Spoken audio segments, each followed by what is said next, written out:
Hello, എൻ്റെ പേര് നിയ. ഇവിടെ ഞാൻ പരിചയപ്പെടുത്തുന്ന പുസ്തകത്തിൻ്റെ പേര് നദികളുടെ മത്സരം എന്നാണ്. ഇവിടെ നമുക്ക് രണ്ട് സഹോദരിമാരെ പരിചയപ്പെടുത്തി തരുന്നുണ്ട്. ഒരു സഹോദരിയുടെ പേര് കാലിയെന്നും മറ്റൊരു സഹോദരിയുടെ പേര് കാനോട്ടെന്നുമായിരുന്നു. അവർക്ക് മലമുകളിൽ ചെന്ന് കളിക്കാൻ വളരെയധികം ഇഷ്ടപ്പെട്ടിരുന്നു.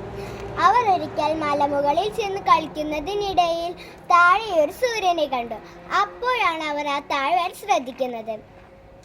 അപ്പോൾ കാലി പറഞ്ഞു, നമുക്കൊരു മത്സരം വയ്ക്കാം. ആരാണോ ആദ്യം താഴെ എത്തുന്നത് അവർ ജയിക്കുമെന്ന് പറഞ്ഞു. കാനോട്ട് മറ്റൊരു വഴിയില്ലാതെ കാലിയുടെ ഒപ്പം ചെന്നു. അവർ നദികളായി പല വഴിക്കും ഒഴുകിപ്പോയി.